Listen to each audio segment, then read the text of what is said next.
ఈ ఉదయకాలపు వేళ వాక్యాన్ని వింటున్న మీకంతా నా హృదయపూర్వకమైన వందనాలు. దేవునికి స్తోత్రాలు. హల్లెలూయా. బైబిల్ గ్రంథాన్ని తెరిచి యెషయా ప్రవచన గ్రంథం 60వ అధ్యాయం, యెషయా గ్రంథం 60వ అధ్యాయం 1వ వాక్యాన్ని చదువుతారు. యెషయా గ్రంథం 60వ అధ్యాయం 1వ వాక్యం.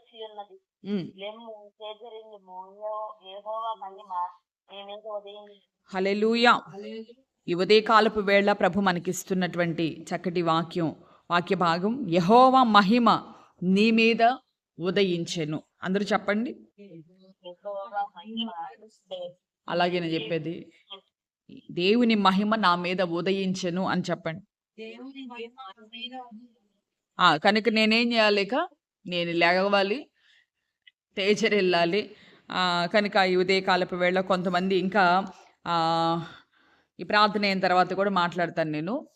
మరి ఆసక్తి కలిగి ప్రభు సన్నిధికి రావాలి.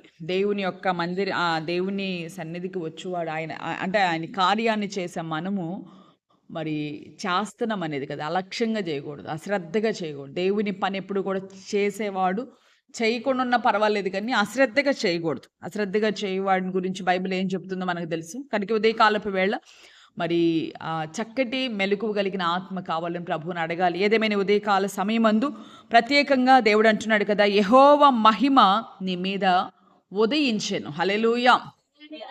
గతంలో కూడా ఒక దినాన ఒక వాక్యం మనం విన్నాం. ఏంటది? నీ శత్రువుల మీద నేను నీకు విజయాన్ని ఇచ్చాను, మరి నేను నీకు నెమ్మదిని నేను కలుగు చేశాను. కలుగు చేస్తాను కాదు, కలుగు చేశాను అని దేవుడు అన్నట్లుగానే కార్యాలు జరిగిస్తూ వచ్చాడు అది నాన్న. అలాగే ఉదయకాలం ముందు నా మహిమ నీ మీద ఉదయిస్తుంది అని ఫ్యూచర్ చెప్పట్లా, ఉదయించింది. కనుక నువ్వు లేవాలి, తేజరెళ్ళాలి. ఇక నీవు పడి ఉన్న స్థితిలో నుంచి నువ్వు లేవనెత్తబడి, అదిగో ఆ యొక్క బెతెస్దా కోనేటి దగ్గర ఉన్నటువంటి 38 సంవత్సరాల రోగిని ప్రభు అంటాడు కదా, నీవు లేచి నీ పరిపెత్తుకొని నడవమన్నప్పుడు అతడు దిగ్గున లేచినట్లుగా, అదిగో దేవుడు స్వస్థపరిచినట్లుగా మనం చూస్తాం. లేవాలి అంటే అతన్ని లేపండి అనలేదు దేవుడు, నీవే లేవాలి అక్కడి నుంచి. కనుక లేచాడు, కనుకే నడిచి వెళ్ళాడు. కనుక ఉదయకాలం మందు దేవుడు నీ వద్దకు వచ్చాడు. నీ సమస్యల్లో నుంచి దేవుడు నిన్ను విడిపించేదానికి, ఇదిగో నా మహిమ నీ మీద ఉదయింపజేశాను అన్న దేవునికి నీవు విశ్వాసం ఉంచి దేవునికి భయపడి, నీవు ఎక్కడ పడి ఉన్నావో నాకు తెలియదు, నీవు పడి ఉన్న స్థితిలో నుంచి లేవనెత్తబడాలి. ఇక ఈ ఉదయకాలం మందు నూతన సంవత్సరానికి మనం ప్రవేశించబోతున్నాం. మరి కొద్ది దినాలే ఉన్నాయి. ఈ సంవత్సరం అంతా ఎంత నీ ఆత్మీయతలో నువ్వు మెలకువగలిగి వెంబడించావో నాకు తెలియదు. ఈ చివరి దినాల్లో దేవుని మహిమ నీ మీద ఉదయించిన ఈ వేళ నీవు దిగ్గున లేచి, పడి ఉన్న స్థితిలో ఎక్కడ పడి ఉన్నావు? పరిచర్య చేసే విధానంలో పడి ఉన్నావా? ప్రార్థనలో పడిపోయావా? ఆత్మీయతలో పడిపోయావా? ఎక్కడ దైవ కార్యాల్లో ఆసక్తిలో నువ్వు పడిపోయావా? ఈ ఉదయకాలం ముందు దేవుడు అంటున్నాడు, దేవుని వాక్యం నీ వద్దకు వస్తుంది. దేవుని మహిమ, ఆయన మహిమ ఎలాంటిది అని అంటే, 2వ దినవృత్తాంతాల గ్రంథం 5వ అధ్యాయం చివరి మాటను మనం చూస్తే, 2వ దినవృత్తాంతాల గ్రంథం 5వ అధ్యాయం 14వ వాక్యాన్ని చూస్తే, అప్పుడు ఒక మేఘము యెహోవా మందిరము నిండా నిండెను. యెహోవా తేజస్సుతో దేవుని మందిరము నిండుకొనగా సేవ చేయుటకు యాజకులు ఆ మేఘము, దేవుని మహిమ నీ మీద ఉదయించింది అన్న దేవుని యొక్క మహిమ విలువేంటో నీకు తెలియాలి. దేవుని మహిమ నా మీదకి వచ్చిందంట, దేవుని మహిమ యొక్క విలువేంటో నీకు తెలిస్తే నీవు పడి ఉన్న స్థితిలో నువ్వు ఉండలేవు. నువ్వు లేచి నిలబడతావు, ప్రభు కొరకు గొప్ప సాక్షిగా నువ్వు ఉంటావు. ఆయన మహిమ ఎంత ఉన్నతమైనది అనంటే, ఆ రోజున సొలొమోను చేత దేవుని మందిరము కట్టబడిన ఆ శుభవేళ, తన తండ్రి చేయలేని కార్యం, అదిగో సొలొమోను ఆ మందిరాన్ని కట్టినప్పుడు ఆ మందిరపు ఓపెనింగ్ జరుగుతూ ఉంది. ఆ సమయంలో యాజకులంతా దేవునికి బోరలు ఊదుతూ మరి ఆయన్ని స్తుతిస్తూ ఉన్న ఆ సమయంలో దేవుని మహిమ, దేవుని యొక్క మేఘం అదిగో ఆ మందిరము నిండుకొనినప్పుడు సేవ చేసేదానికి యాజకులు అక్కడ నిలవలేకపోయారు. అంతటి మహిమ ఆ మందిరంలోనికి దిగి వచ్చింది. కానీ అంటే ఆయన మహిమ దిగి వచ్చినప్పుడు సేవకులే నిలవలేకపోతే సాతాను శక్తులు నిలబడతాక, దేవుని మహిమ ఒక వ్యక్తి మీదకి దిగి వచ్చినప్పుడు, అది ఆ మందిరంలోనికి దిగి వచ్చినప్పుడు దేవుని యొక్క సేవా నిమిత్తమై ప్రతిష్ఠించుకున్న దైవజనులు అక్కడ నిలవలేకపోయారు. అంత శక్తి కలిగింది ఆయన మహిమ. కనుక ఈ ఉదయకాలపు వేళ నీ మీద దేవుని మహిమ దిగి వచ్చినప్పుడు నువ్వు విశ్వసించి ఆ మహిమ నీ మీదకి దిగి వస్తే నీ శరీరంలో ఉన్న రుగ్మతలు నిన్ను విడిచిపెట్టి వెళ్ళిపోతాయి. నీ శరీరంలో అపవిత్రాత్మలకి ఎక్కడ ఇంకా తావు ఉంటుంది. కనుక ఈ ఉదయకాలమందు అయా నీ మహిమ నా మీద ఉదయించాలని ప్రభువుని నువ్వు ఆశించి ఆయన మాటలకు నువ్వు లోబడితే, నిశ్చయంగా విశ్వసిస్తే ఆయన మహిమ నీ మీదకి వస్తే చాలు, నీ మీద ఉన్నటువంటి ప్రతి దోషం కొట్టివేయబడుతుంది. ఆ మహిమ దిగి వచ్చినప్పుడు యాజకులే నిలబడలేకపోయారు. మహిమ నీ మీద ఉదయిస్తే నీవు నీ ఇంట్లో తిరుగుతూ ఉంటే నీ ఇంట్లో ఉన్నటువంటి అపవిత్రాత్మలకు అక్కడ స్థానం ఉండదు. నీ ఇంట్లో ఉన్న చీకటి తొలగిపోతుంది. నీ ఇంట్లో గొప్ప సమాధానం కలుగుతుంది. హల్లెలూయా.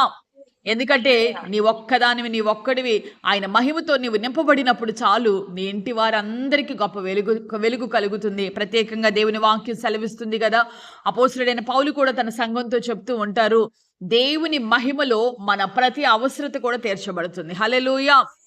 దేవుని మహిమ మన జీవితాల్లోనికి దిగి వస్తే మన జీవితాల్లో ప్రతి అవసరత కూడా తీర్చం. దేవుని మహిమ యొక్క విలువ ఏంటంటే, అది రోజున ఆదాము అవ్వలు కూడా ఆయన మహిమలో ఉన్నప్పుడు, మహిమ శరీరాలతో వాళ్ళు ఉన్నారు, వాళ్ళకి వస్త్రాలు లేకపోయినా మహిమలో వాళ్ళు ఉన్నప్పుడు వాళ్ళకి ఏ కీడు రాలేదు, ఏ అక్కరలే ఏ ఇబ్బందులు కలగలేదు. మహిమలో వారు ఉన్నప్పుడు ఏ చీకటి వాళ్ళని ఏం చేయలేకపోయింది, పాపము తెలియదు. మహిమలో వాళ్ళు దేవుణ్ణి పరిశుద్ధత కలిగి ప్రభుని ఆరాధించారు. కనుక మహిమ దిగివచ్చి నీ శుభవేళ నీ ప్రతి అవసరత తీర్చబడుతుందంట. అలాగే మహిమ నీ మీదకి ఉదయించింది కనుక నీవు నీ ఇంటిలో సంచరిస్తున్నా, నువ్వు ఎక్కడికి వెళుతున్నా, ఏ ప్రాంతంలో ఎక్కడ నువ్వు పనిచేస్తున్నా, అదిగో దేవుని యొక్క మహిమ నీ మీద ఉన్నది కనుక అక్కడేం నిలవలేవు. అపవిత్రాత్మలకి, చీకటికి, మరి కన్నీళ్ళకి, ఆటంకాలకి తావుండదు కనుక ఈ ఉదయకాలపు వేళ నీవు చేయాల్సింది, మహిమ నీ మీదకి దిగి రావాలి అనంటే నువ్వు లేవాలి, తేజరిల్లాలి. ప్రభు యొక్క మహిమ నీ మీదకి దిగి వస్తున్న ఈ వేళ ఇంకా నేను పడుకుంటానయ్యా, నీ మహిమ వచ్చి నా మీద పడాలంటే కుదరదు. నువ్వు ఉన్న స్థలంలో నుంచి నువ్వు లేవనెత్తబడాలి. ఉన్న స్థలం అంటే నీవు ఎక్కడ పడి ఉన్నావో, ఏ స్థితిలో ఇంకా దేవునికి విరోధిగా నీవు ఉంటున్నావు, దేవునికి ఇష్టం లేని కార్యాలు చేస్తూ ఇంకా పాపములు, శాపములు నువ్వు కొట్టిమిట్టాడబడుతూ ఉన్నావేమో, దేవునికి బహుదూరంగా ఉంటూ ఉన్నావేమో, ఈ సంవత్సరాంతంలో దేవునికి మరింత నువ్వు సమీపస్తురాలిగా నువ్వు మార్చబడాలి. దేవుని యొక్క నామాన్ని నువ్వు గొప్ప చేసే వ్యక్తిగా నువ్వు ఉన్నప్పుడు ఆయన మహిమ నీ మీదకి వస్తుంది. ఆయన మహిమ వస్తే మహిమలో కలిగే కార్యాలు మనం ఎన్నో మోకరించి ప్రార్థన చేసుకుని అందరూ కూడా కళ్ళు మూసి దేవుని మహిమ యొక్క విలువేంటో ఈ ఉదయకాలను మనం విన్నాము. ఇంతవరకు నీ జీవితంలో ఉన్న కన్నీళ్లు, నీ కుటుంబంలో ఉన్నటువంటి రోగాలు, నీ కుటుంబంలో ఉన్నటువంటి అసమాధాన పరిస్థితులు సమస్తము కొట్టివేయబడి నీవు గొప్ప దీవెన పొందుకోవాలి అనంటే మహిమ దిగి రావాలి. ఆ మహిమ ఎప్పుడు వస్తుందంటే ఒక వ్యక్తి లేవాలి, దేవుని సన్నిధిలో దేవుని యొక్క ఆయన ఆత్మచేత నింపబడి తేజరిల్లాలి. కనుక ఉదయకాలం ముందు పరిశుద్ధాత్ముడు నేను దర్శించాడు, నీవు లేవాలి. మోకరించి ప్రార్థన చేసుకున్న పరిశుద్ధుడా, ప్రేమాస్వరూపి, నిత్యాశ్రయ దుర్గమ, ఈ ఉదయకాలపు వేళ నీ వాక్యపు వెలుగులో నుంచి మీరు మాతో మాట్లాడిన ప్రతి మాటను బట్టి మిమ్మల్ని స్తుతిస్తున్నాం. నిజమేనయ్యా, మా వ్యక్తిగత జీవితాల్లో సంవత్సరం మొదలుకొని ఇంతవరకు మేము ఎలా నడుస్తూ వచ్చామో మా నడత మీకు తెలుసయ్యా. నిజముగా ఉదయ కాలపు వేళ ఇంకా ఎందరైతే నాయన ఇదిగో తండ్రి మత్తు చేత నాయన ఇంకా నాయన నీకు ప్రభా నీ మాటలకు భయపడని వారిని మీరు లేవనెత్తండి నాయన. నిశ్చయముగా ప్రభా లెమ్ము, తేజరిల్లుము, యెహోవా మహిమ నీ మీద ఉదయిస్తుందని మీరు వాగ్దానం ఇచ్చి ఉన్నారయ్యా. నిజముగా జ్ఞాపకం చేసుకోండి నాయన, నీ మహిమ యొక్క విలువేంటో మీరు మాకు తెలియచేశారయ్యా. అయ్యా, నీ మహిమ దిగి వచ్చినప్పుడు ఆ మందిరము ప్రపంచంలోనే గొప్ప మందిరముగా మహిమలో ప్రభా ఇదిగో మాకు గొప్ప ఘనత కలుగుతుంది నాయన. ఆ మందిరములోనికి నీ మహిమ దిగి వచ్చినప్పుడు నాయన అక్కడ యాజకులు నిలబడలేకపోయారయ్యా. ఇదిగో తండ్రి, నీ మహిమ దిగి వస్తే మా జీవితాల్లో ప్రభా ఇదిగో మేము ఎక్కడ ఉన్నా కూడా నాయన మమ్మల్ని బట్టి గొప్ప వెలుగు అక్కడ కలుగుతుందని, ఆ ప్రాంతంలో ప్రభా ఇదిగో చీకటికి తావుండదని, కన్నీళ్లకు తావుండదని ప్రభా మహిమలో మా అవసరాలు తీర్చబడతాయని, మహిమ దిగి వచ్చినప్పుడు మేము ఘనపరచబడతామని మీరు ఎన్నో విషయాలు మీరు తెలియజేశారయ్యా. కనుక ఉదయ కాలపు వేళ నాయన అట్టి దీవెనల ప్రతిబిడ పొందుకున్నట్లుగా సహాయం చేయండి నాయన. ఇంకా ప్రభా పడి ఉన్న స్థితిలో నుంచి లేవనెత్తబడుటకు వారికి శక్తినివ్వండి ప్రభా. మీకు స్తోత్రం నాయన.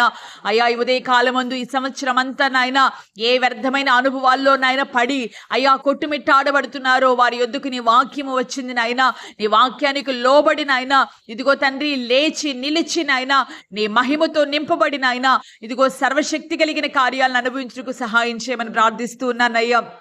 నిశ్చయంగా ఇది నాన్న పెళ్లి రోజులు పుట్టినరోజులు జరుపుకున్నటువంటి ప్రతి బిడ్డను మీరు జ్ఞాపకం చేసుకొని నిండుగా మెండుగా వారిని మీరు దీవించండి. సంవత్సరం అంతా అత్యధికమైన క్షేమముతో నాయన వారిని మీరు నింపమని వేడుకొనిచున్నానయ్యా. నిశ్చయంగా ఈ వాక్యాన్ని మీరు లోబడుతున్న ప్రతి వ్యక్తి జీవితంలో నాయన నీ మహిమ దిగి వచ్చును గాక నాయన. నిశ్చయంగా నీ మహిమలో ప్రభావ వారి యొక్క ప్రతి అవసరత తీర్చబడును గాక తండ్రి. నీకు స్తోత్రం నాయన. ఉదయకాలపు దీవెనతో ప్రతి బిడ్డ కుటుంబాన్ని మీరు నింపమని యేసు నామములు అడిగి వేడుకొనుచున్నాను తండ్రి. ఆమేన్. దేవుడు నిశ్చయంగా ఈ దినమంతా మీకు తోడయుండి ఆయన మహిమతో మీరు నింపబడి మహిమలో కలిగే గొప్ప దీవెనలు మీరంతా కూడా పొందుకొందురుగాక. ఆమేన్.